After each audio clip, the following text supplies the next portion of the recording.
Assalamualaikum warahmatullahi wabarakatuh. Innal hamdalillah nahmaduhu wa nasta'inuhu wa nastaghfiruh wa na'udzu billahi min syururi anfusina wa sayyiati a'malina. Man yahdihillahu fala mudhillalah wa may yudlil fala hadiyalah. Wa asyhadu an la ilaha illallah wahdahu la syarikalah. Wa asyhadu anna Muhammadan abduhu wa rasuluh sallallahu alaihi wa ala alihi wa sahbihi wa sallama tasliman katsira wa ba'du. Ikhwati wa akhwati fillah, a'azzani Allah wa iyyakum jami'an wa rahimani wa rahimakum.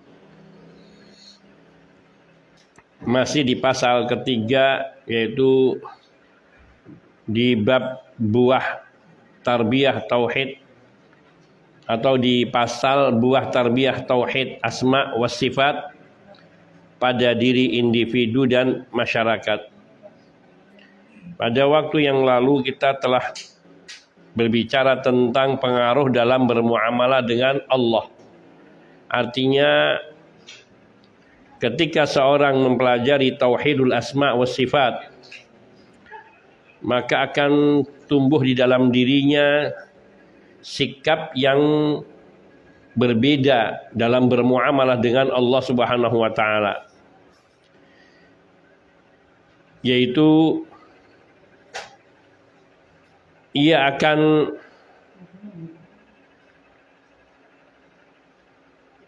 lebih banyak bersikap tunduk dan khusyuk kepada Allah Subhanahu wa taala, penuh takut dan rasa harap, tunduk, pasrah dan memohon kepada Allah Subhanahu wa taala, dan bertawassul dengan nama-nama dan sifatnya.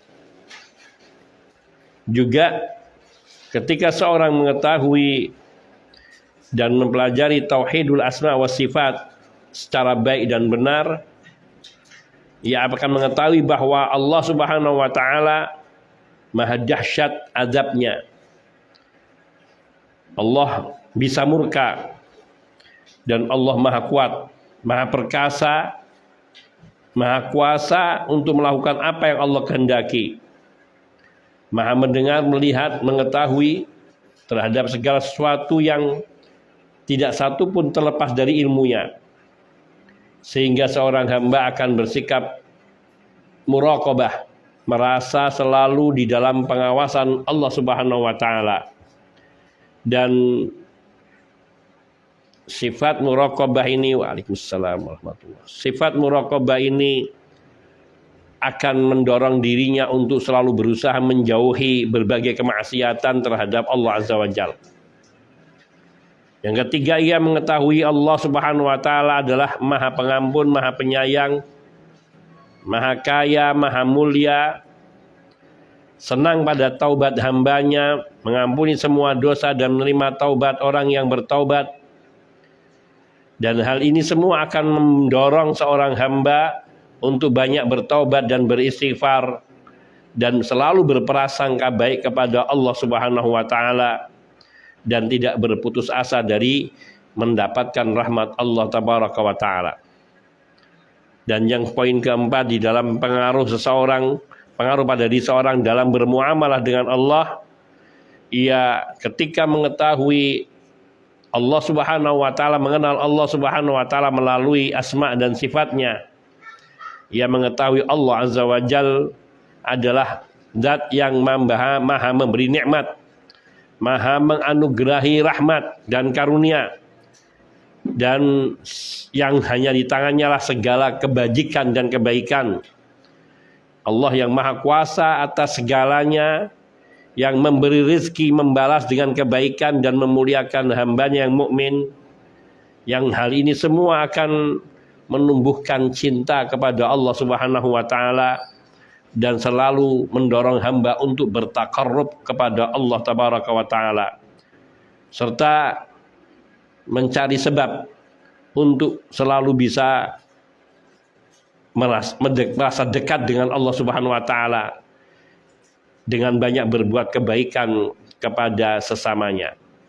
Pada poin intinya, pada pengaruh dalam bermuamalah dengan Allah, ketika seorang hamba mengenal Allah Subhanahu wa taala dengan baik, ma'rifat kepada Allah dengan baik pada seluruh asmaullah dan sifat-sifatnya, maka ia akan bersikap sesuai dengan nama-nama Allah Tabaraka wa taala, sehingga menata dirinya untuk selalu menjaga diri dari segala hal yang menyebabkan murka Allah Tabaraka wa taala.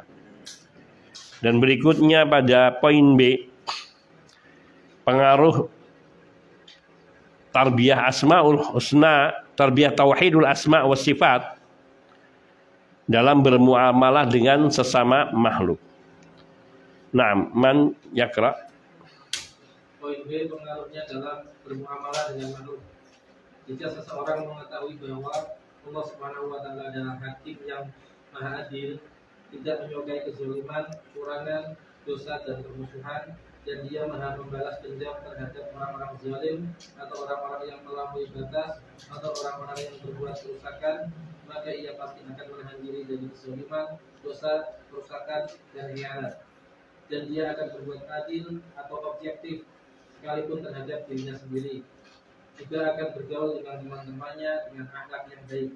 Dan masih banyak lagi pengaruh-pengaruh terpuji lainnya karena mengetahui nama-nama Allah Subhanahu wa taala dan beriman kepadanya. Naam, takfi. Dalam bermuamalah dengan sama makhluk ini juga akan memberikan dampak yang sangat bagus, sangat baik ketika hamba itu mengenal Allah Tabaraka wa taala. Karena Allah Subhanahu wa taala ingin hamba itu dalam bermuamalah dengan Allah Subhanahu wa taala juga memberikan bias yang baik, pengaruh yang baik dalam bermuamalah kepada sesama makhluk. Dengan mengenal Allah melalui nama-nama dan sifat-sifat Allah Subhanahu wa taala. Dari mulai kita yakni bersikap kepada Allah sesuai dengan nama-nama Allah dan sifat-sifatnya, juga mendorong kita untuk bermuamalah dengan sesama kita yang sesuai dengan nama-nama Allah Subhanahu wa taala.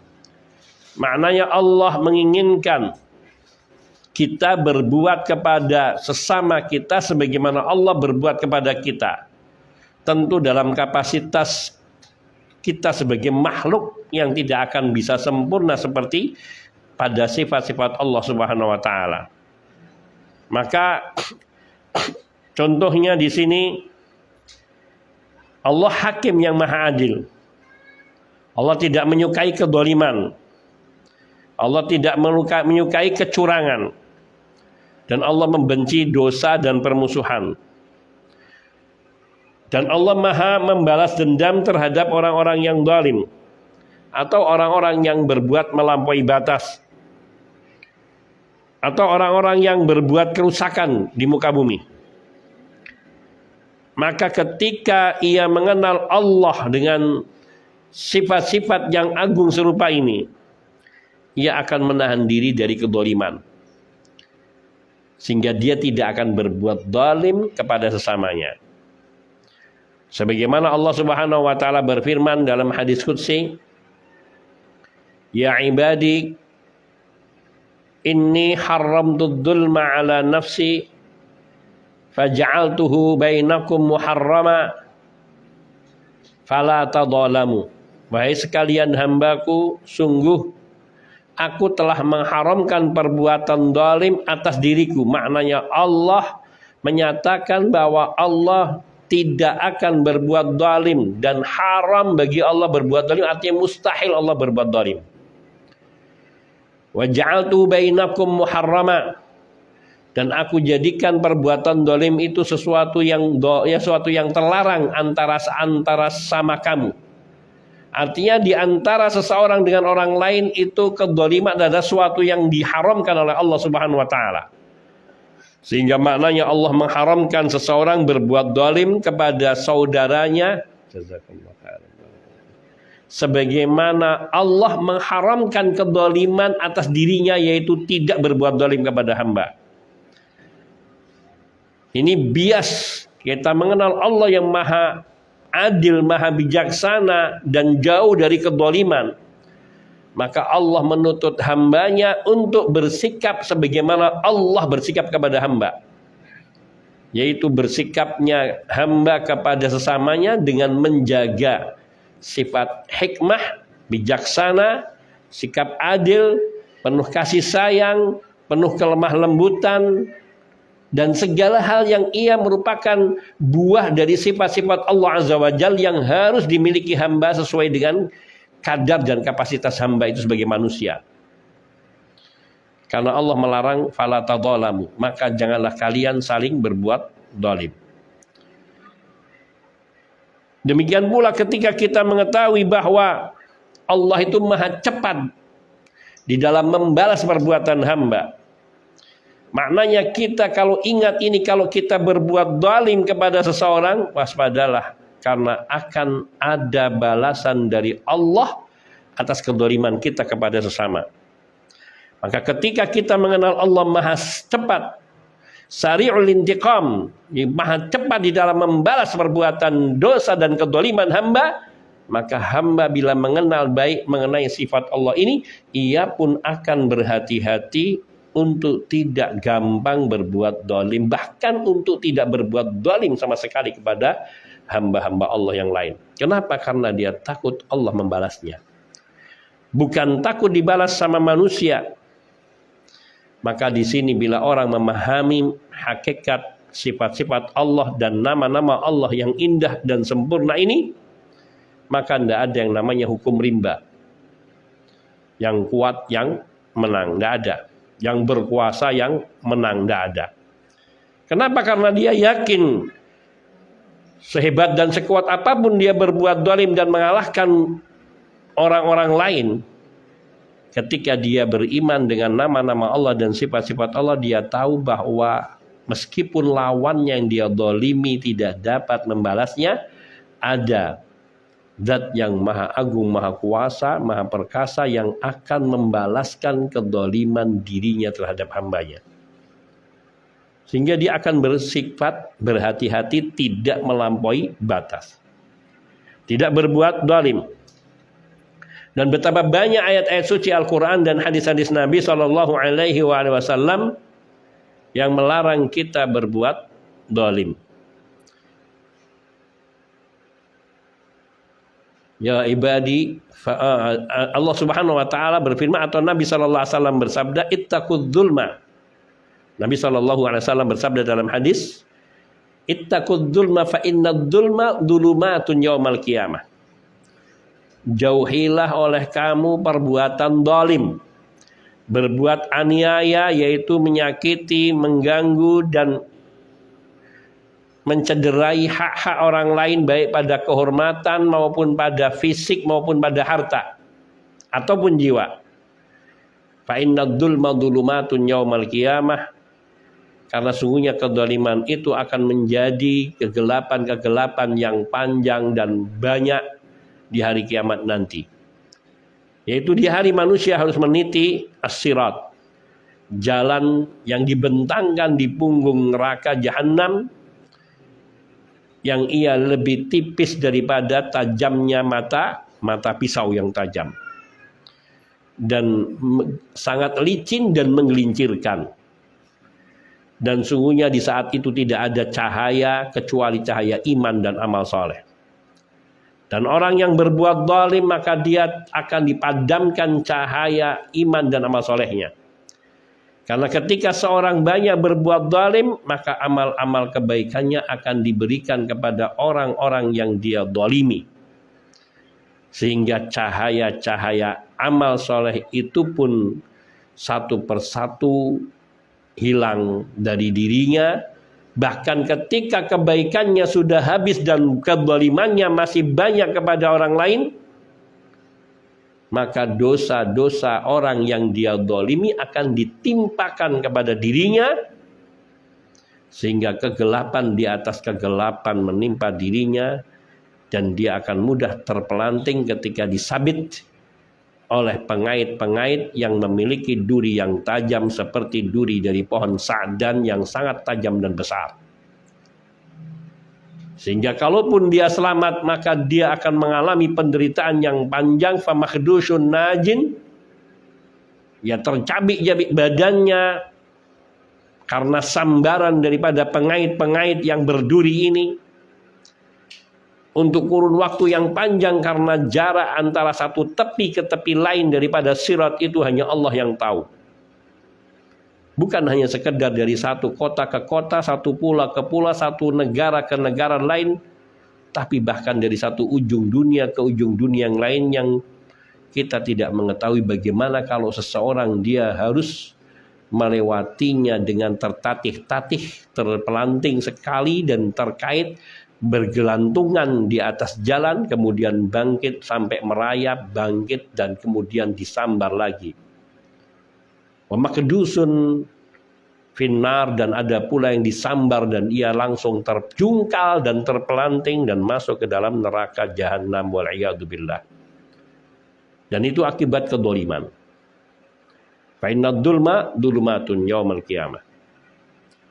Dan kalau dia tahu bahwa Allah Subhanahu wa taala Maha Adil yang tidak membiarkan kedoliman pada diri seorang hamba, itu akan mencelakai hamba-hamba Allah yang lain, sehingga Allah akan memberikan balasan mewakili dari hamba yang didolimi. Sehingga ketika hamba yang didolimi itu berdoa, maka apa yang Allah firmankan dalam hadis qudsi, ittaqud dzulma fa innahu la ittaqid dzulma fa innahu laisa bainahu wa bainallahi hijabun. Ittaqu da'watad dzulmi, Allah akbar, astagfirullah. Ittaqi da'watad dzulmi fa innahu laisa bainaha wa bainallahi hijabun. Takutlah kamu, jauhilah kamu dari doa orang yang terdolimi.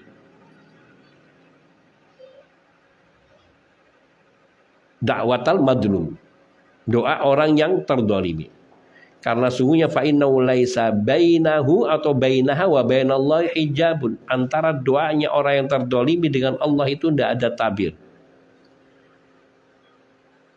Maknanya bahwa ketika seseorang itu didolimi dan dia berdoa, maka kata Allah Subhanahu wa taala, aku pasti akan mengabulkan doanya walau ba'dahin, meskipun mungkin menunggu waktu yang cukup lama.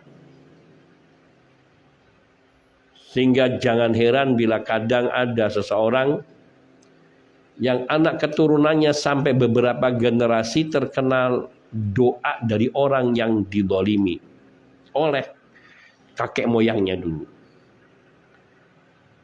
Seperti misalnya ia mengambil menjara tanah, maka dia katakan, sungguh anak keturunanmu tidak ada satupun yang akan hidup bahagia, melainkan dia akan dalam penderitaan yang panjang dan sebagainya. Na'udzubillah.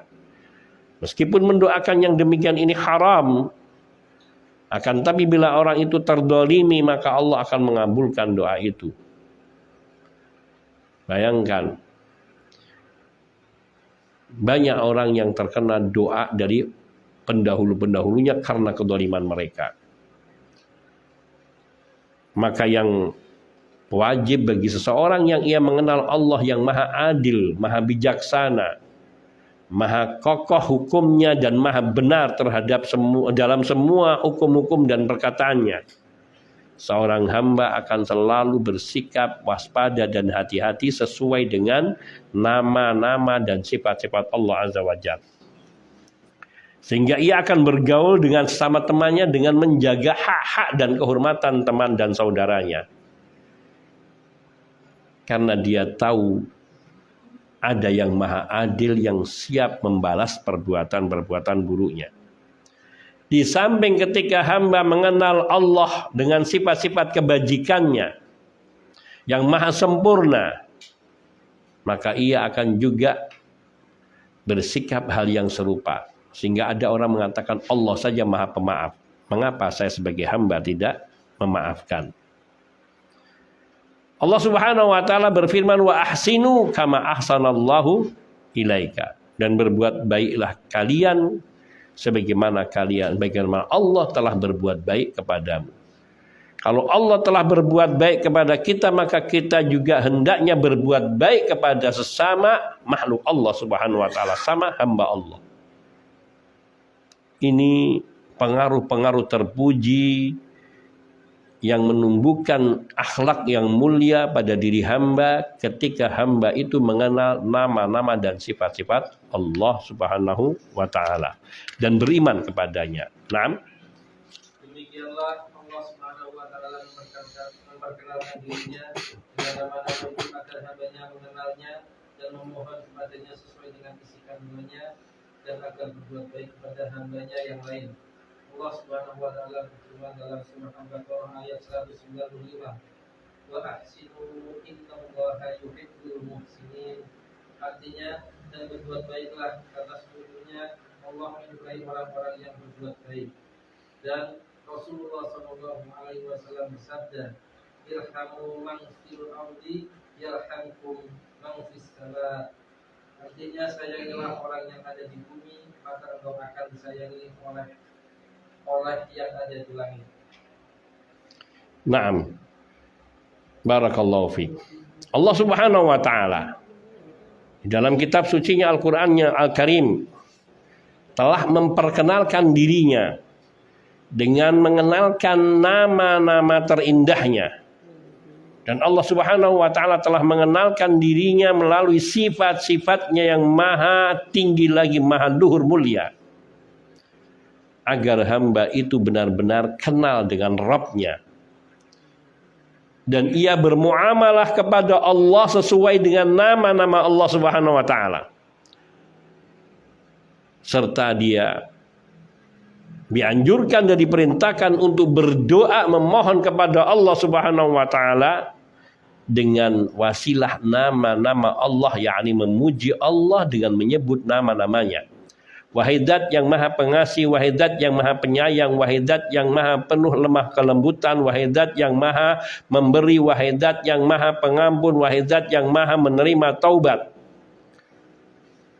Ini semua adalah pujian-pujian kepada Allah Subhanahu wa taala agar kita memohon kepada Allah dengan nama-namanya yang terindah.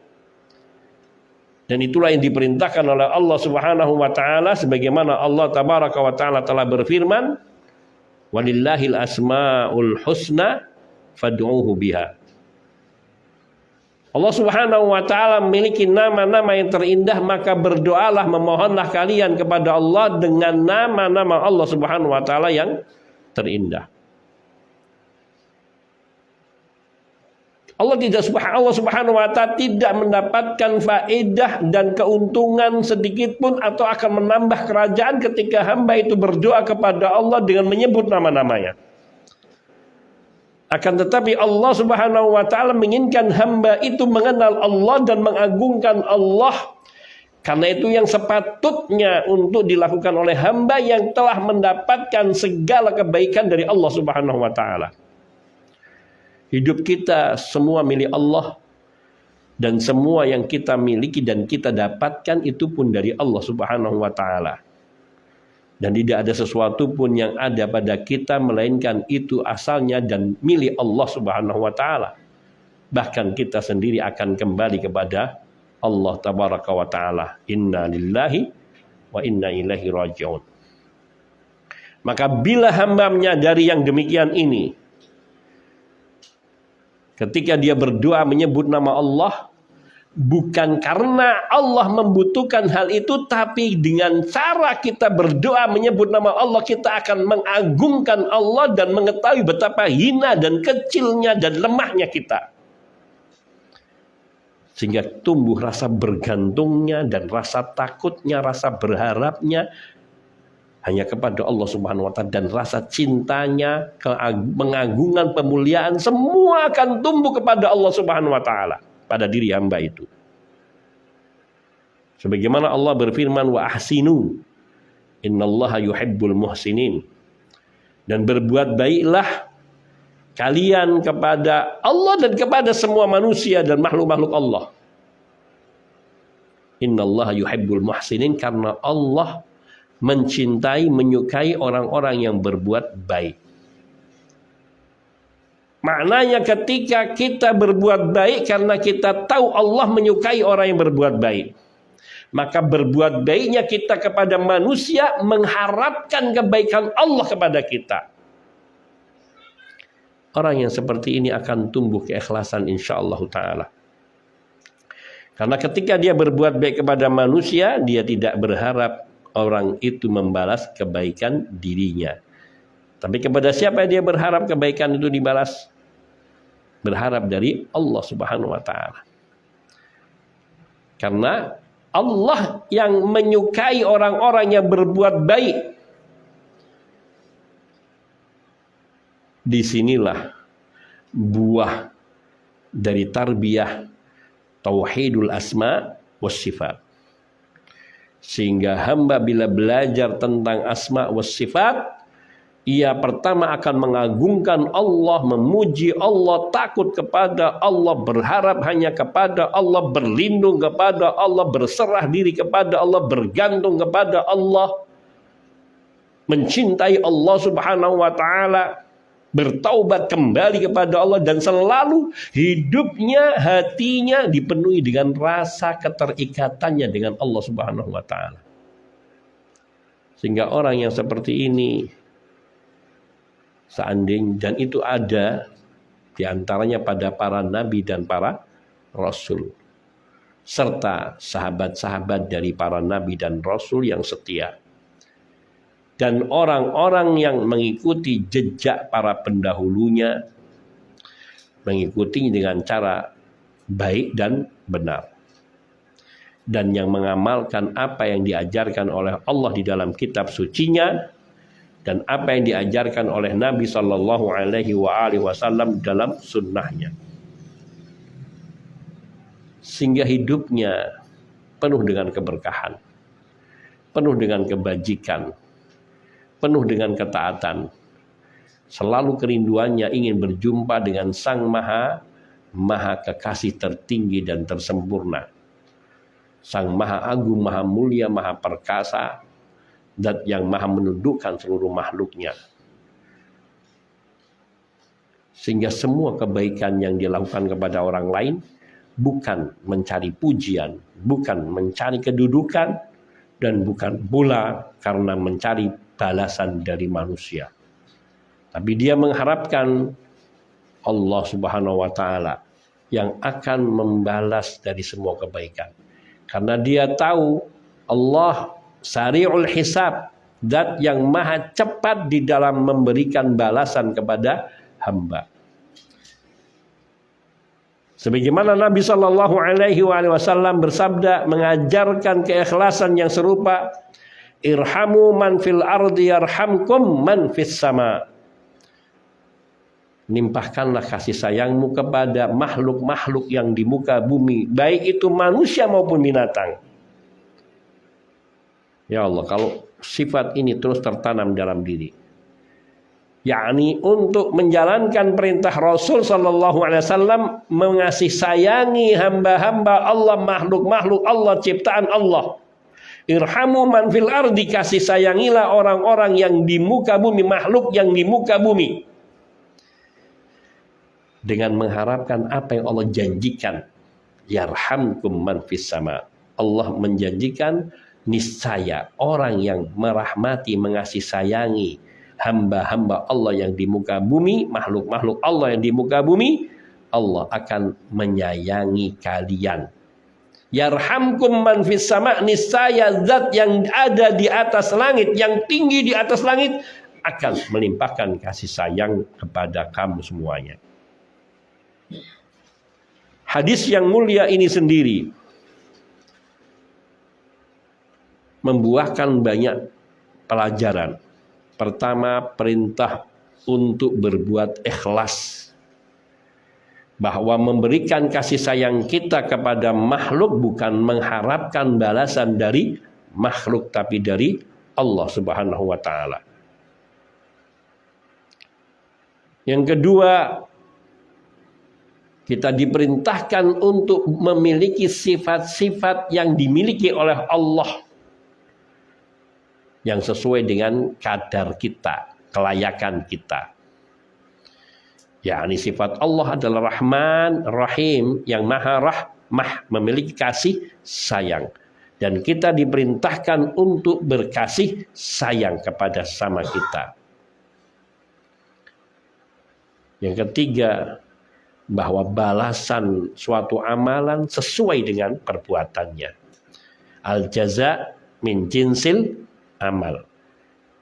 Nabi mengatakan di sini, kasih sayangilah makhluk yang di muka bumi, niscaya Allah mengasihi sayangimu. Yakni Allah yang di langit akan melimpahkan kasih sayangnya kepadamu. Al-jaza min jinsil amal. Bahwa balasan dari satu perbuatan serupa dengan perbuatan yang dia kerjakan. Dan juga mengajarkan bahwa Allah itu tinggi di atas langit. Al-ulu. Allah yang maha tinggi, tinggi di atas langit dan di atas seluruh makhluknya. Namun ketinggian Allah tidak menghalangi Allah untuk melimpahkan kasih sayangnya, untuk mengetahui dan menguasai seluruh hambanya. Maka banyak pelajaran yang dapat dipetik dari sebuah ilmu, termasuk tauhidul asma was sifat. Billahit taufiq wal hidayah. Ada pertanyaan-pertanyaan yang ini terkait dengan makna tauhidul asma was sifat. Yang ini mestinya dijawab. Nanti misalnya teman-teman yang belum punya kitabnya itu bisa ngerjakan bareng, dibikin grup, enggak apa-apa, saling konsultasi, diskusi, dan mungkin bisa difotokan soalnya, soal latihannya, apa makna tauhid asma was sifat, lalu apa dalilnya, agar kita tahu apa itu makna tauhid asma was sifat dan dalil-dalilnya dari Quran maupun sunnah. Mengapa Allah Subhanahu wa ta'ala tidak boleh disifati kecuali dengan apa yang Allah dan Rasulnya sifatkan untuk dirinya. Ini semua sudah kita pelajari. Sebutkan siapakah para salaf itu, apa manhaj mereka dalam hal asma wa sifat, serta sandaran mereka dalam hal ini. Ini semua akan insyaallah itu ada sampai 25 poin yang insyaallah tabaraka wa ta'ala kalau kita fahami pertanyaannya dan kita bisa mencari jawaban dari bab tauhidul asma wa sifat, wa insyaallah akan membantu kita untuk semakin memahami tauhidul asma wa sifat dan juga pertanyaan-pertanyaan yang sebelumnya. Karena kita mempelajari tauhid tidak hanya sekedar tahu, tapi kita harus paham, ngerti, menghayati sehingga kita bisa bersikap sesuai dengan ilmu yang diajarkan kepada kita oleh Allah Subhanahu wa taala. Tayyib. Ini menjadi PR bagi teman-teman semuanya. Jadi bikin aja grup dan buat pertanyaan ini untuk dijawab. Dan juga pertanyaan-pertanyaan yang lain. Tayyib, kita lanjutkan ke bab 5. Tafadhal. Bab 5, al-wala wal bara. Satu, definisi al-wala wal bara. Wala adalah kata masdar dari fi'il waliyah yang artinya dekat. Yang dimaksud dengan wala di sini adalah dekat kepada kaum muslimin dengan mencintai mereka, membantu dan menolong mereka atas musuh-musuh mereka dan bertempat tinggal bersama mereka. Nah, kita masuki bab yaitu al-wala wal bara. Al-wala itu berloyalitas, al-bara itu yakni berlepas diri dari yakni yang kita pelajari. Pembahasan di bab 5 ini ada 12 pasal. Ada 12 pasal yang semua ini merupakan pembahasan wala dan bara. Wah, insyaallah 12 pasal ini akan kita pelajari bersama biidznillah taala. Mudah-mudahan dapat kita selesaikan sampai akhir kitab pertama ini. Al-wala yaitu kata masdar dari kata masdar walaun. Asalnya dari kata kerja walia yali, yang artinya adalah dekat. Walia yali itu dekat.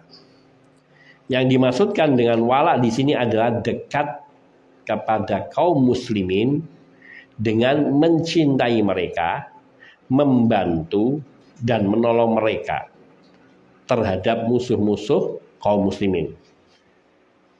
Mencintai mereka, mencintai kaum muslimin, membantu atau menolong kaum muslimin di dalam menghadapi musuh-musuhnya serta bertempat tinggal bersama kaum muslimin. Maknanya orang yang ia suka untuk tinggal di lingkungan muslimin, ini dia memiliki wala. Tapi kalau orang tinggalnya lebih suka di negeri kafir, lebih tentram, saya lebih senang nyaman tinggal di Amerika. Orang sana itu meskipun tidak beragama Islam tapi lebih islami. Kita naruh mobil di luar dengan kunci tercantap di depan tidak hilang. Kita naruh sepeda motor di depan rumah tidak hilang tanpa dikunci, bahkan kunci nempel. Mereka sangat peduli kepada kita. Kalau ada orang yang sakit, segera mereka membantu. Ini orang tidak punya wala terhadap kaum muslimin dan tidak barok. Barok itu tidak merasa bermusuhan ataupun tidak menganggap musuh-musuh Islam itu sebagai musuh bagi dirinya. Orang-orang yang berpendidikan ataupun yang mereka meskipun bukan muslim tapi bila berpendidikan tinggi di luar, di barat, Amerika, London, Inggris dan sebagainya, mereka punya pelajaran namanya humanisme, yaitu kemanusiaan. Nah, mereka jadikan ajaran kemanusiaan ini lebih tinggi daripada ajaran ketuhanan. Mereka tidak peduli mau agamanya apa, asal dia manusia harus dibaiki.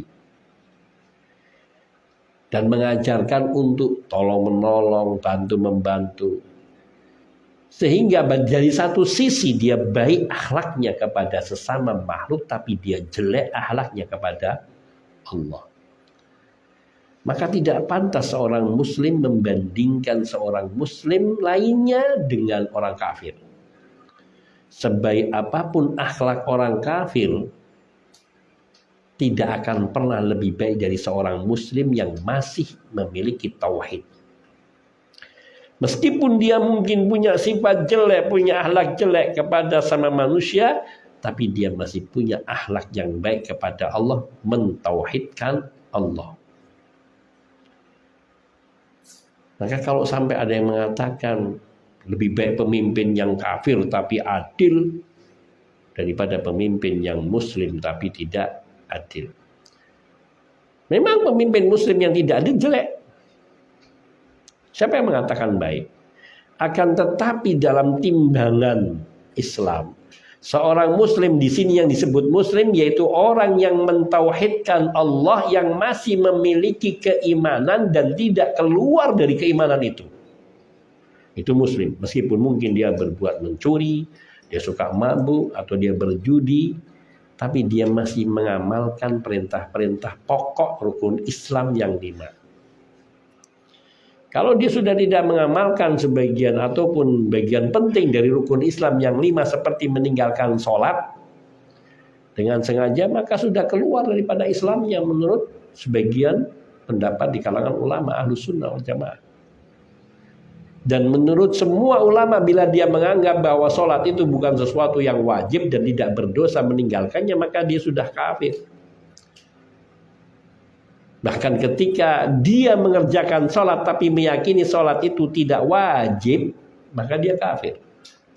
Dan ini ijma' ittifaq jami'i ulama'i ahlis sunnah. Kesepakatan seluruh ulama ahlus sunnah.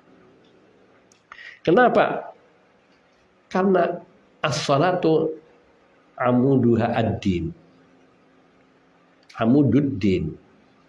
Salat itu adalah tiang agama, landasan agama. Yang bila seseorang itu tidak salat, maka hilanglah agamanya. Karena hakikat salat itu adalah ubudiyah yang paling tampak, paling dohir pada diri seorang hamba terhadap Allah sebagai Tuhannya, penciptanya. Kapan kita betul-betul menunjukkan ubudiyah kita kepada Allah? Saat salat. Di situ kita menghadapkan diri kita kepada Allah, menghadap ke arah kiblat di tempat yang Allah tunjukkan kepada kita untuk kita menghadap ke arah itu. Kita mengucapkan takbir mengagungkan Allah, kemudian kita membaca surat Al-Fatihah yang di situ isinya pujian dan pengharapan. Kemudian kita ruku untuk menundukkan diri kita di hadapan Allah Azza wa Jalla. Dan kita i'tidal yang kemudian menunjukkan kesempurnaan Allah yang maha terpuji, dan kita sujud menunjukkan kerendahan kita di hadapan Sang Maha Tinggi. Hakikat ubudiyah itu ada di dalam sholat. Maka bila sholat yang ia merupakan inti daripada ibadah dan mencakup berbagai bentuk ibadah, dari ibadah lisan sampai ibadah perbuatan, bila itu ditinggalkan dengan sengaja dan menganggap sebagai sesuatu yang remeh, maka dia kafir. Maka dia telah keluar daripada Islamnya. Maka seorang mukmin yang ia beriman kepada Allah, mentauhidkan Allah, bagaimanapun dia lebih baik. Oleh karena itu wala kita kepada orang mukmin, orang muslim itu harus dan wajib. Dan nanti kita akan ada di dalam pembahasan kitab ini bagaimana sikap kita kepada seorang muslim yang bermaksiat, dan bagaimana sikap kita kepada orang muslim yang taat, dan bagaimana sikap kita terhadap orang-orang kafir yang harbi, yang dia menyatakan dengan tegas permusuhannya dan perlawanannya kepada kita, dan bagaimana sikap kita kepada orang-orang kafir yang ia dhimmi atau di dalam tanggungan dan jaminan kaum muslimin. Maka di situ tetap hukum wala dan para itu berlaku. yakni wala tadi, maka orang yang tinggal di negeri kaum muslimin itu yang lebih baik, dan yang tinggal di lingkungan yang taat itu lebih baik lagi, karena akan menyempurnakan walaknya kepada sesama kaum muslimin. Kalau kita tinggal di lingkungan yang bambuh istilahnya, yang tidak peduli dengan sesamanya ataupun tidak peduli dengan agama, maka itu akan berbias kepada akhlak daripada masyarakat itu. Termasuk generasi-generasi mudanya yang tumbuh di lingkungan seperti itu akan rusak dan hancur. Karena perilaku yang jelek itu selalu berbias, selalu menular. Su'ul khuluqi yu'di, bahwa akhlak yang jelek itu ia akan menular kepada orang lain. Ini al-wala. Naam, teruskan. Sedangkan bara adalah masdar dari baro'ah, yang berarti memutus atau memotong. Barol kalam, barol kolam, artinya memotong pena.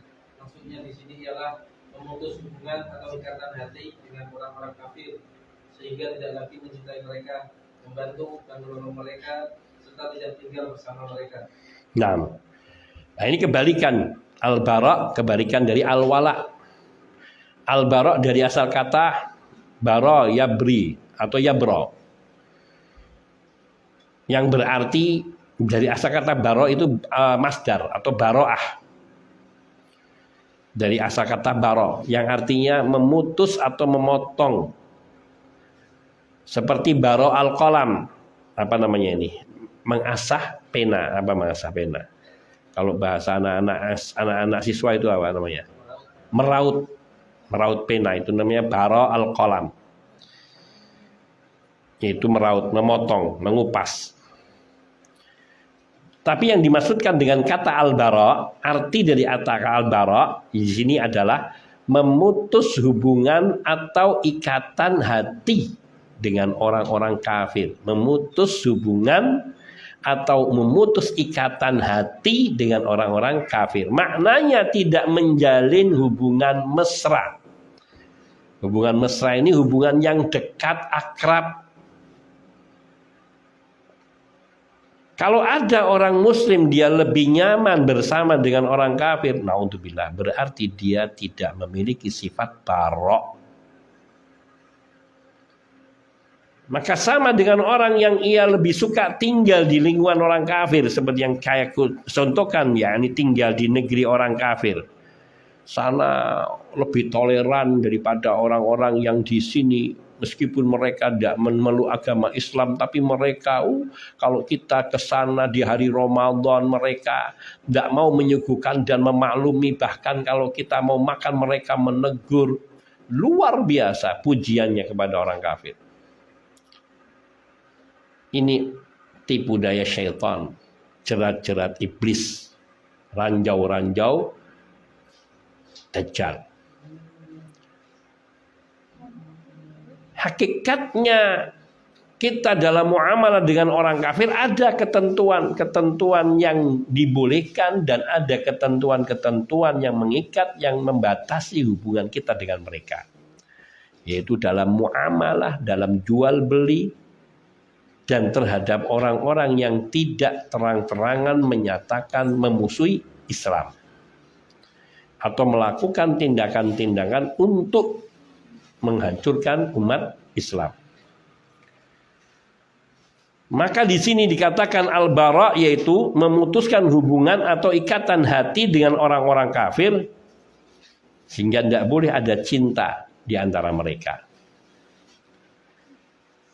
Yakni cinta yang akhirnya akan menumpahkan, mencurahkan seluruh isi hati dan mencurahkan tumpuan hati kepada orang yang dicintainya yang dari orang kafir. Dan bentuk kecintaan itu nanti akan mendorong mereka membantu dan menolong. Maka bara' itu adalah memutus hubungan sehingga tidak membantu dan menolong orang-orang kafir dan tidak tinggal bersama mereka. Maksud tidak tinggal bersama mereka dengan menyengaja dalam kondisi yang lapang. Tadi dia lebih suka tinggal di lingkungan orang kafir. Beda kalau sudah turun-temurun karena dulu nenek moyangnya tinggal situ dan tidak bisa pindah karena kemampuan finansial lain. Itu wal mustad'afin minar rijal wan nisa wal wildan, yaitu orang-orang yang lemah dari anak-anak perempuan, dari orang-orang perempuan dan anak-anak kecil yang mereka nggak punya hilah, nggak bisa pindah, maka mereka dimaklumi. Kita akan membahas itu nanti. Tapi dalam pengertian bara' di sini, yaitu seorang muslim tidak boleh dia memberikan kecintaannya kepada selain muslim. Tidak memberikan kecintaan bukan berarti kemudian kita memusuhi mereka dalam sikap dan tindakan yang fisik, tindakan yang agresif, tidak. Karena ada batasan. Agama ini menata kehidupan umat dengan sempurna. Tidak ada aturan yang lebih sempurna dari aturan yang dibuat oleh Allah Subhanahu wa Ta'ala. Maka orang yang mentaati Allah, menjalankan perintah Allah, menunaikan perintah Allah dan Rasulnya Sallallahu Alaihi Wasallam, tidak mungkin dia berbuat zalim dan tidak mungkin dia menyakiti orang lain. Termasuk orang-orang kafir pun pada kondisi-kondisi tertentu, yaitu pada kondisi orang-orang yang tidak menunjukkan perlawanan permusuhannya, maka kita boleh bermuamalah dengan mereka. Dan itu dicontohkan oleh Nabi SAW. Bahkan beliau kadang menggadaikan baju besinya kepada seorang Yahudi untuk bisa mendapatkan beras beberapa kilo. Atau bukan beras, makanan roti atau gandum beberapa kilo untuk bekal makan keluarganya. Dan dulu pernah ada seorang pembantu Nabi dari anak Yahudi. Dan Ali bin Abi Thalib radhiyallahu ta'ala anhu bekerja kepada seorang wanita Yahudi tua untuk mengambilkan air dari sumur untuk bisa mendapatkan beberapa kerat atau sekerat atau 2 kerat roti. Maknanya hubungan dalam muamalah dunyawiyah terhadap orang-orang kafir yang mereka bukan orang-orang yang menunjukkan sikap permusuhan kepada kita, boleh hanya sebatas hubungan muamalah dan tidak dengan hati. Kalau kemudian timbul pertanyaan bagaimana dengan orang tua yang bukan muslim, Allah menyatakan wa in jahadaka ala an tusyrika bima laysa laka bihi ilmun fala tuti'huma wa sahibhuma fid dunya ma'rufa. Dan bila kedua orang tuamu yang bukan mukmin tadi memaksamu untuk menyekutukanku pada perkara yang kamu tidak mengetahui ilmu padanya, yakni kamu tahu ini bukan ajaran yang dibolehkan, ini haram dan tidak dikenal di dalam Islam, yaitu menyekutukan Allah, fala tuti'huma, maka jangan kamu taati keduanya. Tetapi tidak mentaati orang tua bukan berarti bersikap kasar dan memutuskan hubungan tali silaturahim. Karena Allah mengatakan di ayat selanjutnya sambungannya wasahibhuma fid dunya ma'rufa. Dan perlakukan kedua orang tuamu yang bukan mukmin, yang bukan muslim, yang masih kafir itu, perlakukan mereka di dunia ini dengan sikap-sikap yang baik, dengan muamalah yang baik, ma'ruf. Menunjukkan Islam memiliki tatanan kehidupan sosial yang sangat sempurna. Maka sangat mengherankan seorang muslim yang dia mengaku dirinya muslim kemudian tidak mau menggunakan hukum-hukum Islam dalam tatanan kehidupannya dan dalam tatanan keberagamaannya, baik secara hubungan sosial maupun hubungan individual. Maka wala dan bara bukan sesuatu yang mengerikan dan bukan sesuatu yang dipandang ekstrim, fundamentalis.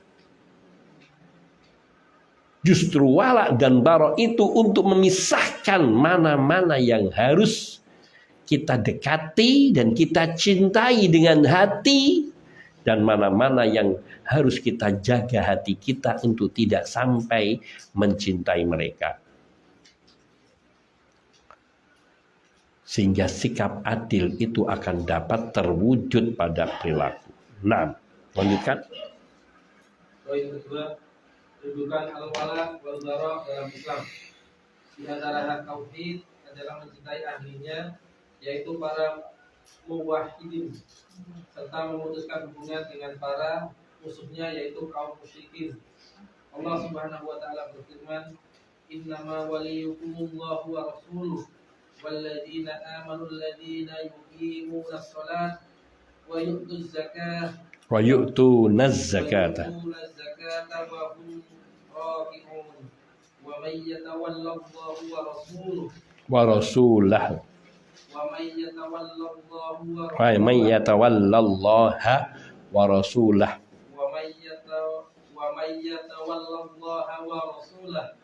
walladzina amanu wa fa inna hizballahi humul ghalibun. Artinya sesungguhnya penolongmu hanya Allah, Rasulnya dan orang-orang yang beriman, yang mendirikan sholat dan menunaikan zakat, seraya mereka tunduk kepada Allah. Dan barang siapa mengambil Allah, Rasulnya dan orang-orang yang beriman menjadi penolongnya, maka sesungguhnya pengikut agama Allah itulah yang pasti menang. Surah Al-Maidah ayat 55 dan 56. Nah, poin kedua dari al-wala wal bara, yaitu bahwa al-wala, kedudukan al-wala dan al-bara di dalam Islam. Di antara hak tauhid, maka maknanya wala wal bara ini memiliki kedudukan dalam akidah. Di antara hak tauhid adalah mencintai orang-orang yang mentauhidkan Allah, al-muwahhidin, yaitu al-muwahhidun adalah orang-orang yang mentauhidkan Allah. Maka ini hak tauhid. Kita wajib mencintai orang-orang yang mentauhidkan Allah dan memutuskan hubungan dengan orang-orang yang memusuhi tauhid, yaitu kaum musyrikin.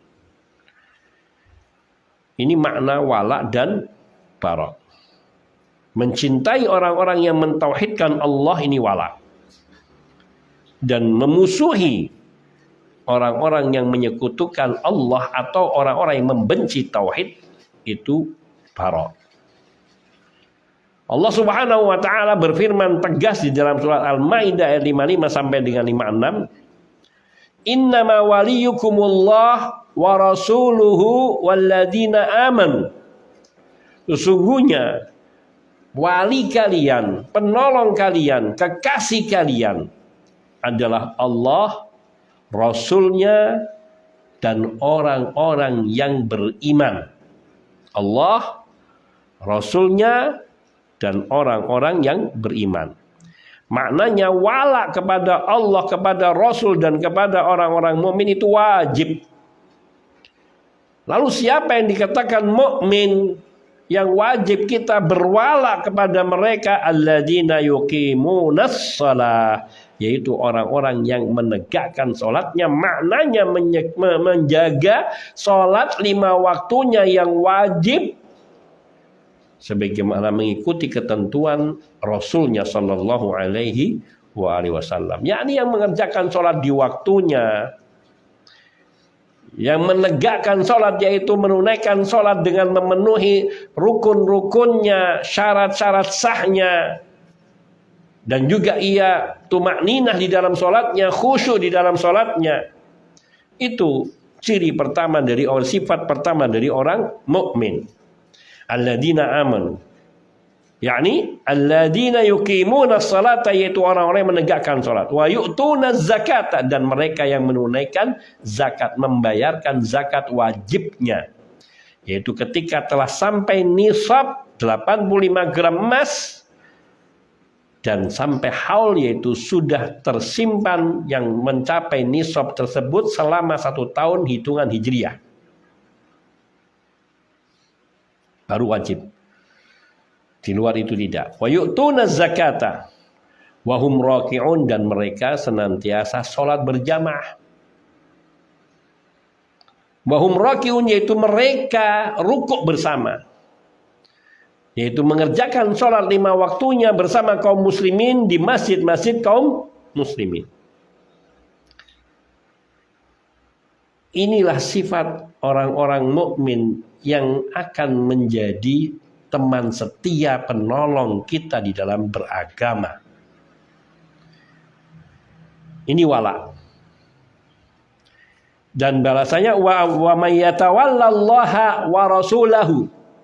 Kalau dibaca wa may yatawallallahu, dan barang siapa yang Allah berwala kepadanya. Jadi terbalik. Tapi kalau wa may yatawallallaha, dan barang siapa yang berwala kepada Allah, mencintai Allah, menjadikan Allah sebagai penolongnya, pelindungnya, wa rasulah, dan menjadikan Rasulnya Sallallahu Alaihi Wasallam sebagai wala, yakni berwala kepada Nabi, menjadikan Rasulullah SAW sebagai teman dekatnya, sebagai walinya, sebagai kekasihnya, sebagai penolongnya, pelindungnya, yakni dalam beragama. Walladzina amanu, dan menjadikan orang-orang mukmin sebagai teman setianya, menjadi penolongnya.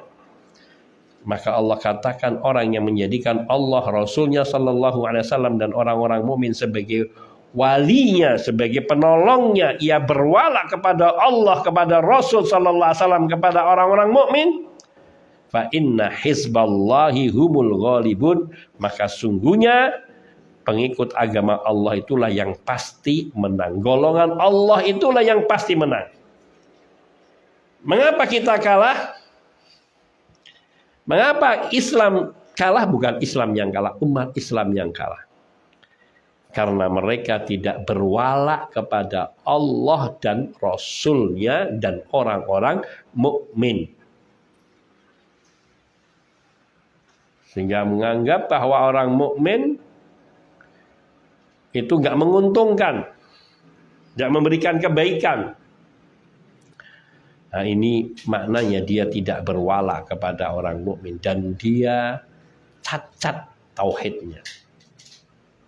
Karena wala dan bara bagian dari kesempurnaan tauhid. Terus firman Allah dalam surat yang lain, ya ayyuhalladzina amanu la tattakhidul yahuda wan nasara awliya ba'duhum awliya'u ba'd wa may yatawallahum minkum fa innahu minhum innallaha la yahdil qaumal zalimin.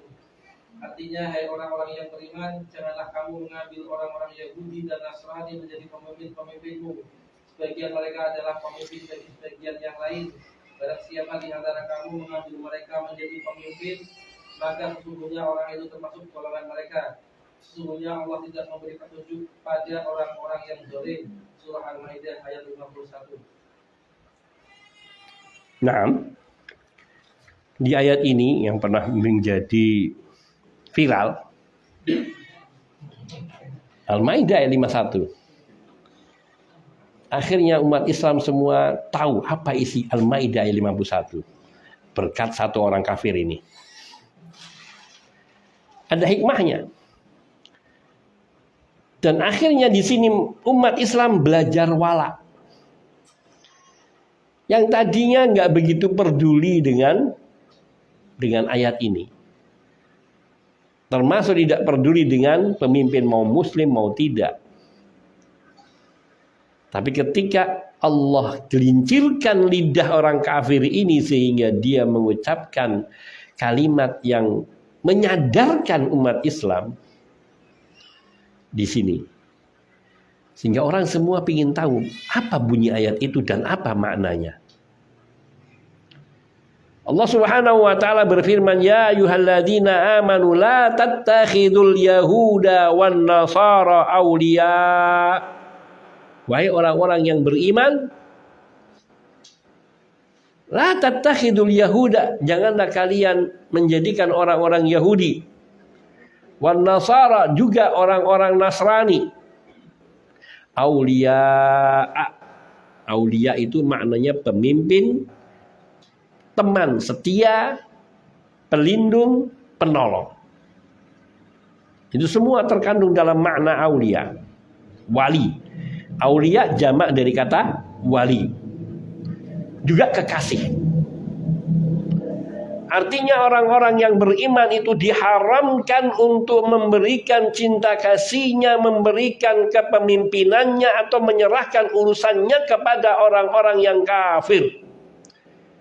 Baik Yahudi maupun Nasara. Maknanya tidak boleh kita memberikan kepemimpinan kepada negeri muslim ataupun kaum muslimin, negeri dini kaum muslimin, kepada orang yang tidak beriman baik Yahudi maupun Nasara. Mengapa Allah terangkan alasan yang pertama, ba'duhum awliya'u ba'din. Sebagian orang kafir itu ia patutnya hanya memimpin bagi orang kafir lainnya yang sejenis. Tidak pantas untuk menjadi pemimpin bagi kaum muslimin. Karena banyak aturan-aturan dalam Islam yang tidak boleh dilanggar. Yang kalau pemimpinnya non-muslim, maka akan banyak syariat Islam semakin hilang dan ditinggalkan dan dilanggar. Penghalalan minuman keras, legalisasi perjudian, perzinahan dengan atas nama mut'ah, rusak. Agama itu menjadi rusak. Kenapa? Karena mereka tidak ada batasan hukum halal haram sebagaimana yang ada di dalam Islam. Sedangkan seorang muslim diwajibkan untuk mentaati pemimpinnya. tapi pemimpin yang muslim yang memerintahkan kepada ketaatan. Nah, kalau pemimpinnya bukan muslim, maka banyak perintah-perintahnya yang tidak bisa ditaati, yaitu ketika berseberangan, bertentangan dengan hukum-hukum syariat. Dan hampir-hampir tidak ada pemimpin muslim, pemimpin kafir yang dia memiliki toleransi yang tinggi, meskipun mungkin ada, mungkin saya tidak tahu. Tetapi akan sangat langka pemimpin-pemimpin non-muslim yang memberikan toleransi yang setinggi-tingginya kepada muslim yang berada di bawah kekuasaannya untuk menjalankan syariat Islamnya. Bahkan pemimpin yang muslim pun tidak sedemikian. Pemimpin muslim, apakah dia di negeri-negeri yang ada di dunia ini, apakah mereka memberikan ruang seluas-luasnya pada kaum muslimin lain untuk menjalankan syariatnya? Tidak. Ketika berseberangan dengan kebijakan-kebijakan politik, kebijakan-kebijakan perekonomian, kebijakan diplomasi, maka akan mereka langgar. Bahkan orang-orang yang dengan tegas untuk menegakkan syariat Islam akan mereka tebas dan mereka lawan. Sampai pernah ada tokoh agama muslim dan pemimpin muslim yang mengatakan, tidak akan saya biarkan syariat Islam itu tumbuh kembang di negeri ini. La haula wa la quwata illa billah. Yang demikian itu dikarenakan mereka, yakni tadi, tidak memiliki wala terhadap Islam dan kaum muslimin. Dan orang-orang yang menjadikan pemimpin kafir, maka mereka hanya akan memberikan keuntungan kepada orang kafir yang serupa, karena ba'duhum awliya'u ba'din. Sebagian orang kafir itu hanya akan menjadi teman setia, penolong, pelindung bagi sesama kafir. Wa may yatawallahum minkum fa innahu minhum. Maka ada ancaman yang keras bagi orang yang dia dengan sukarela menjadikan pemimpinnya bukan dari muslim. Dan barang siapa di antara kamu yang menjadikan atau yang mengambil mereka sebagai pemimpinnya, yaitu maksudnya orang Yahudi dan Nasara serta orang kafir lainnya, maka kata Allah diancam fa innahu minhum. Maka sungguhnya orang yang menjadikan pemimpin dari luar Islam, dia sama dengan pemimpin yang dia pilih. Yang mengandung makna bisa benar-benar dia hilang imannya karena seperti yang dipimpin, seperti yang dipilihnya menjadi pemimpin, yaitu kafir. Bisa makna kedua, menghilangkan kesempurnaan keimanannya sehingga dia terancam dengan siksa yang berat. Makanya Allah katakan di ayat terakhirnya, di sambungan ayat ini, innallaha la yahdil qaumadz zalimin. Sesungguhnya Allah tidak memberi petunjuk kepada orang-orang yang zalim, yaitu orang-orang yang menjadikan orang-orang kafir sebagai pemimpin mereka. Mereka ini zalim. Kalau seorang muslim tidak lagi mau menjadikan orang muslim yang baik sebagai pemimpinnya, dia lebih suka menjadikan pemimpinnya dari orang-orang yang tidak baik, meskipun kadang mereka mengaku dirinya muslim. Tapi kalau tidak sholat, sujud kepada kuburan, ini sudah bukan muslim dan sudah terjatuh kepada syirik akbar. Maka sungguh haruslah kita itu takut dengan ancaman Allah, wa may yatawallahum minkum fa innahu minhum. Barang siapa di antara kamu yang menjadikan mereka sebagai pemimpinnya, pelindungnya, penolongnya, teman setianya, teman sejatinya, maka dia termasuk dari mereka. Wal'iyadu billah. Terakhir, 1-2 ayat bahasa sekalian. Dan Allah Subhanahu wa taala berfirman dalam surat Al-Mumtahanah ayat 1, ya ayyuhalladzina amanu la tattakhidhu aduwwi wa aduwwakum awliya. Artinya, hai orang-orang yang beriman, janganlah kamu mengambil musuhku dan musuhmu menjadi teman-teman setia. Satu lagi. Dan dalam surah yang lain, walladzina kafaru ba'duhum awliya'u ba'd. Artinya, adapun orang-orang yang kafir, sebagian mereka menjadi pelindung bagi sebagian yang lain. Surah Al-Anfal ayat 73. Nah, 2 ayat ini menguatkan ayat yang di atas.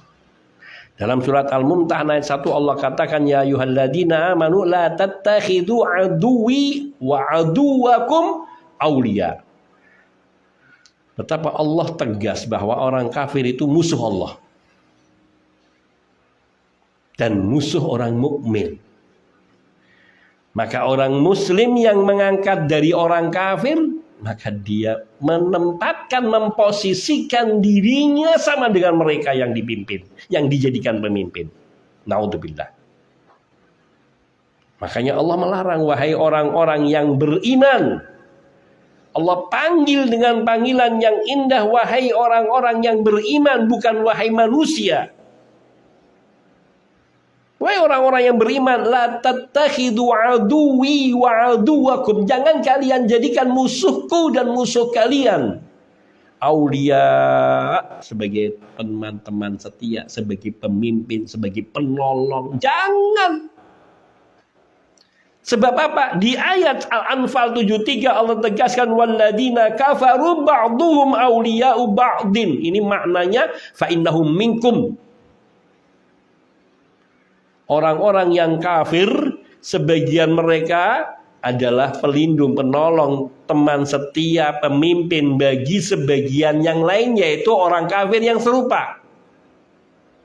Maknanya yang ia menjadikan pemimpinnya dari orang kafir, maka dia sama kafirnya. Ancaman beratnya seperti itu. Kenapa? Sebab orang kafir, sebagian mereka menjadi pelindung dan pemimpin bagi sebagian yang lain. Kalau dia menjadikan pemimpinnya dari orang kafir, maka dia menjadikan dirinya seperti pemimpin yang dia angkat. Berat ancamannya. Di sini pentingnya seseorang itu mempelajari agamanya, mengenal akidahnya. Termasuk di dalam mengangkat seorang pemimpin, karena hanya seorang mukmin yang menjadi pemimpin yang akan memberikan kemaslahatan kepada orang mukmin. Kalau ada orang mukmin hanya mengangkat pemimpinnya karena dia baik dan memberi kesejahteraan uang, tapi tidak memberikan kesejahteraan rohani, celaka. Wala'iyadzubillah. 6. 1 ayat terakhir dalam surah Al-Mujadilah ayat 22, Allah Subhanahu wa taala berfirman, la tajidu qauman yu'minuna billahi wal yawmil akhir yuwadduna man haddallaha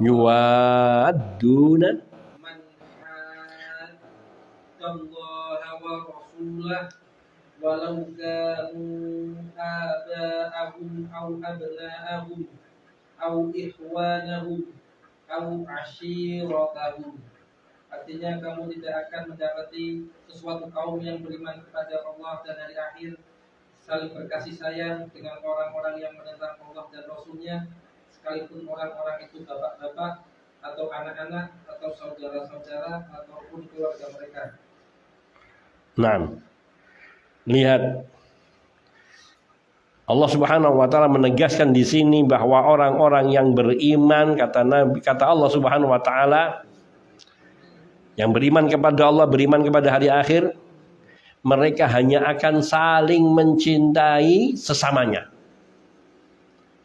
Tidak akan ada orang-orang yang mencintai Allah, tidak akan ada orang yang beriman kepada Allah dan beriman kepada hari akhir yang akan mencintai orang-orang yang menentang Allah dan Rasulnya.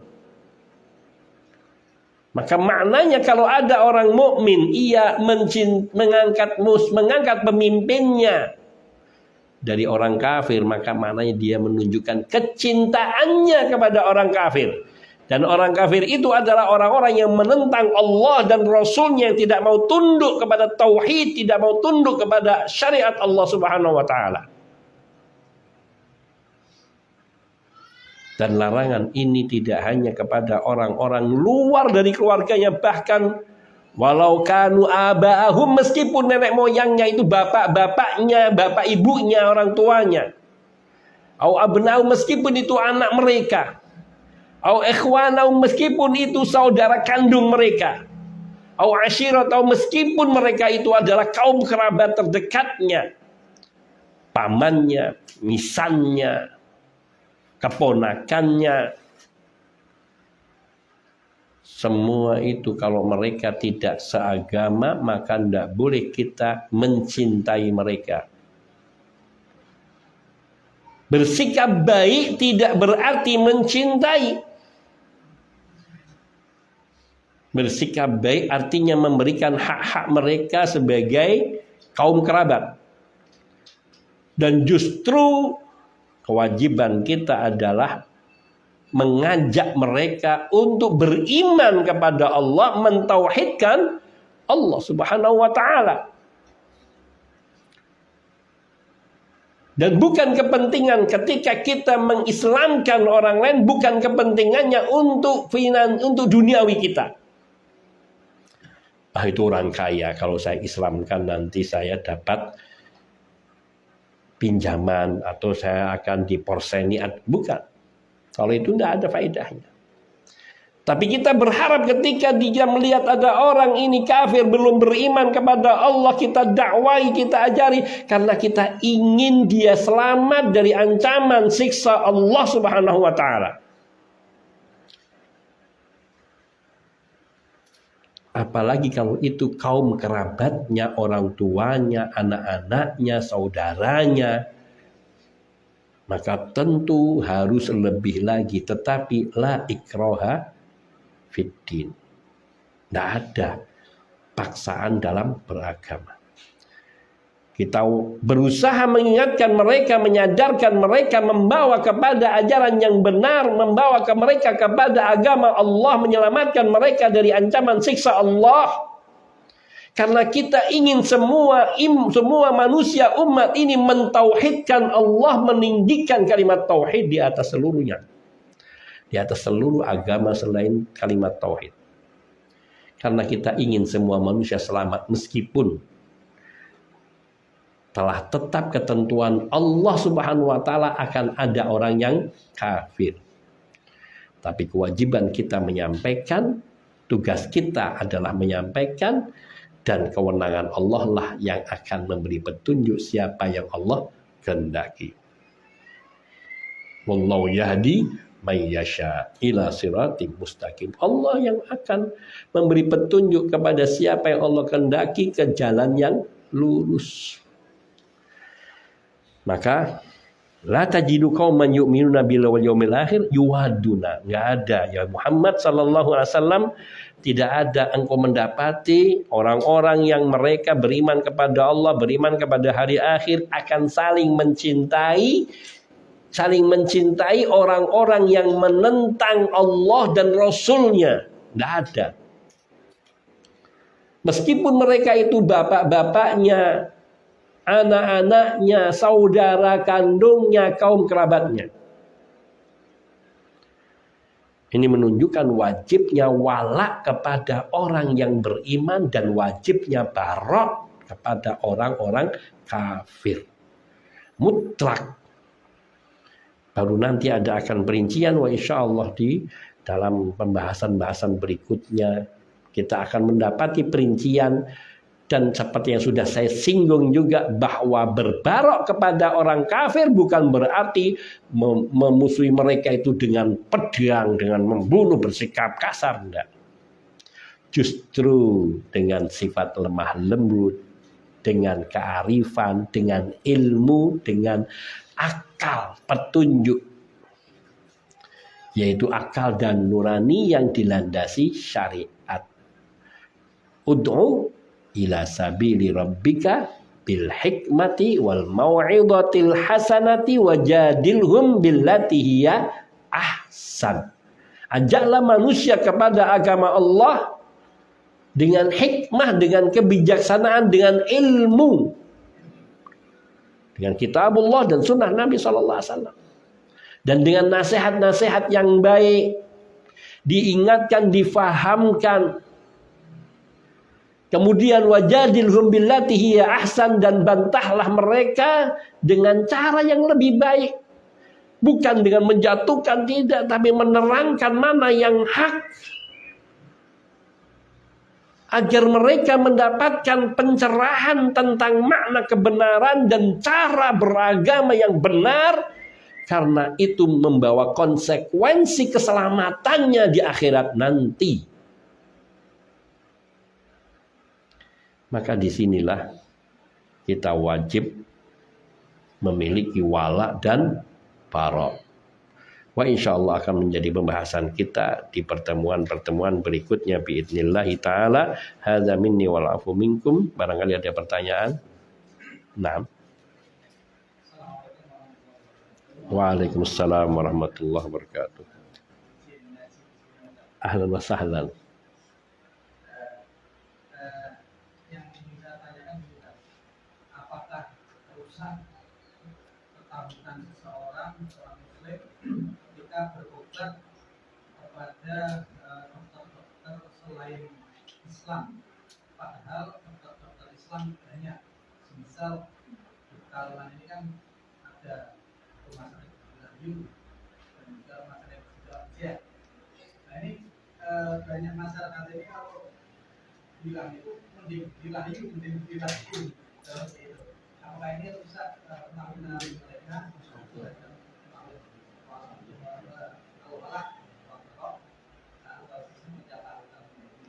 Barakallahu fiik. Jazakallahu khairan. Iya, ini ujian dan musibah yang menimpa umat ini.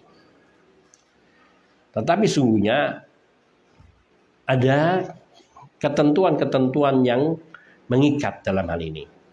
Semisal di rumah sakit non muslim tadi ada alat yang bisa membantu, misal CT scan, yang tidak dimiliki di rumah sakit Islam.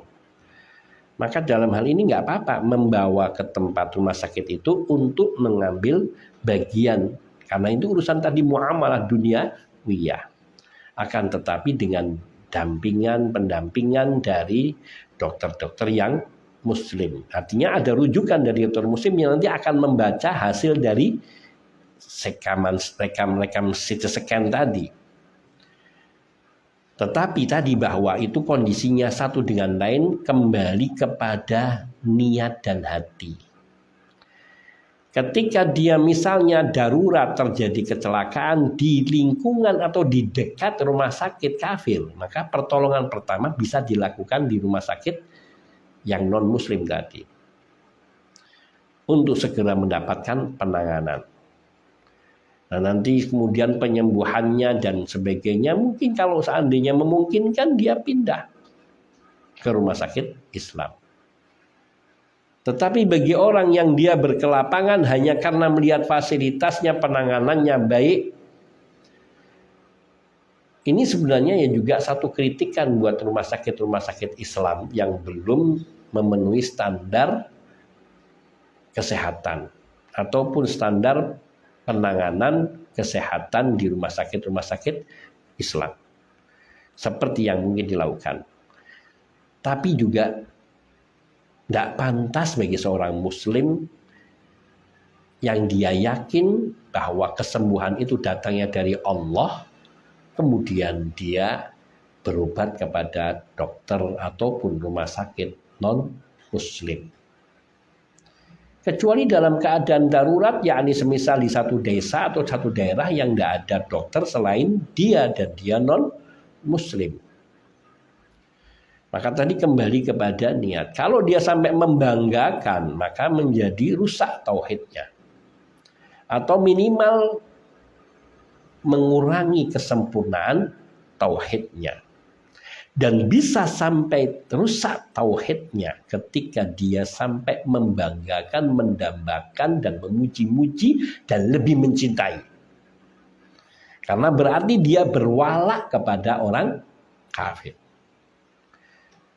Tapi tadi kalau ada alasan-alasan dia di sana lebih teliti, sehingga ini penyakitnya di sini sudah ditangani di dokter-dokter Islam, rumah sakit Islam, tapi tidak ada perkembangan, kemudian ada yang menunjukkan di sana ada dokter yang ahli, maka tidak, yang demikian ini tidak apa-apa. Sebagaimana sebagian kaum muslimin dia berobat ke negeri-negeri yang rumah sakitnya kafir, seperti Singapura misalnya, karena di sana ada dokter yang ahli di bidang jantung misalnya. Itu pun harus dengan konsultasi kepada dokter-dokter muslim yang amanah, yang mengenal. Karena ikhtiar itu bagian daripada tawakal. Orang tawakal tanpa ikhtiar juga salah. Akan tetapi menjadikan tujuan utama, maka itu salah. Sehingga sifatnya sebaiknya orang yang tawakalnya sempurna, dia tidak akan bergantung kepada orang kafir. Meskipun hal itu dibolehkan dalam satu keadaan tertentu, sebagaimana juga dalil-dalil yang serupa ada. Yakni muamalah yang seperti ini, bila kita yakin orang kafir ini dia amanah, dia mengobati setiap pasiennya dengan tidak ada tujuan-tujuan politis keagamaan, sebagaimana orang muslim, dokter muslim juga ketika mengobati pasiennya yang kafir, dia obati dengan sebenar-benarnya, maka dalam kondisi seperti ini tidak mengapa. Namun tadi bila masih ada dokter yang muslim di bidang tersebut, maka lebih baik. Sebagaimana juga ketika ada dokter yang perempuan di bidang kandungan, itu masih memungkinkan, maka dia harus ke sana, kecuali membutuhkan hal yang lebih dari itu yang tidak ada pada dokter kandungan wanita tadi. Hadza wallahu taala a'lam. Alas, mungkin ini saja yang dapat saya sampaikan. Hadza minni wal afu minkum wa sallallahu wasallam ala nabiyina Muhammadin wa alihi wa sahbihi ajmain walhamdulillahi rabbil alamin. Subhanakallahumma bihamdika asyhadu an la ilaha illa anta astaghfiruka wa atubu ilaik. Assalamualaikum warahmatullahi wabarakatuh.